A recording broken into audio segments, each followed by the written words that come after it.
BNP যতবারই বিপদে পড়েছে আমাদের তৃণমূল নেতৃবৃন্দ শক্ত হাতে বিএনপিকে ধরে আবার যথাযথ স্থানে নিয়ে গেছেন। এই জন্য তৃণমূল নেতৃবৃন্দকে আমরা স্যালুট জানাই। প্রিয় নেতৃবৃন্দ, আপনারা এমন একজন নেতৃত্বে দলের কর্মী হয়েছেন যে নেত্রীকে সারা বাংলাদেশের মানুষ জানে আপোষহীন নেত্রী হিসাবে। আপোষহীন নেত্রী এমনিতে হন নাই। আপনারা দেখেছেন বিগত ফ্যাসিস্ট সরকারের সময় কিভাবে নির্যাতন করা হয়েছে, অসুস্থ বৃদ্ধ বয়সে কারাগারে নিক্ষেপ করা হয়েছে, যাকে দুঃখে দুঃখে মরতে হয়। আপনারা ওই নেত্রীর নেতৃত্বে আজকে বিএনপি সুসংগঠিত করার জন্য এখানে উপস্থিত হয়েছেন। বিএনপির নেত্রীকে অফার দেওয়া হয়েছিল, প্রস্তাব দেওয়া হয়েছিল, আপনি লন্ডনে চলে যান অথবা যে রাষ্ট্রে যেতে চান সেখানে আপনাকে দিয়ে দেওয়া হবে, আমি বাংলাদেশ চলে যান।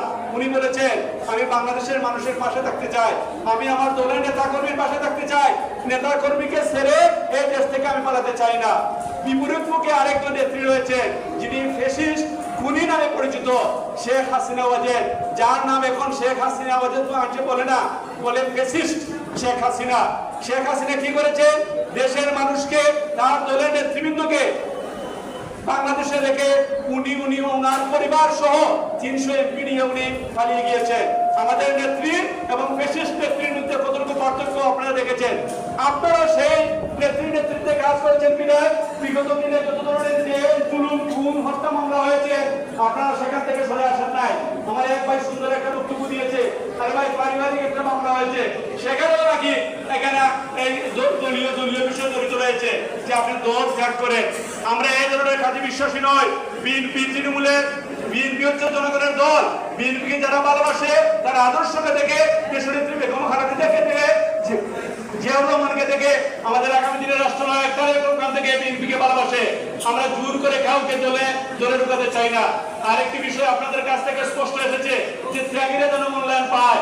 আরে ভাই, ত্যাগীরা যদি মূল্যায়ন না পায়, ফ্যাসিস্টরা কি মূল্যায়ন পাবে? ত্যাগীরা অবশ্যই মূল্যায়ন পেতে হবে। ত্যাগীদের কারণে আজকে আমরা এখানে বসতে পেরেছি। ত্যাগীদের কারণে আজকে আমরা দীর্ঘদিন পর অত্যন্ত সুন্দরভাবে ঈদ উদযাপন করেছি। আমরা বিগত দিনে ঈদের দিনে আমরা বাসা বাড়িতে থাকতে পারি নাই। ত্যাগীরাই মূল্যায়ন পেতে হবে। আপনাদের কথার সাথে আমরা একমত পোষণ করি। আমরা মনে করি তারেক রহমান এবং বিএনপির সিদ্ধান্ত হচ্ছে, উপজেলা বিএনপির সিদ্ধান্ত হচ্ছে আগামী দিন যে কমিটি আসবে সেই কমিটিতে ত্যাগীরাই মূল্যায়ন পাবে।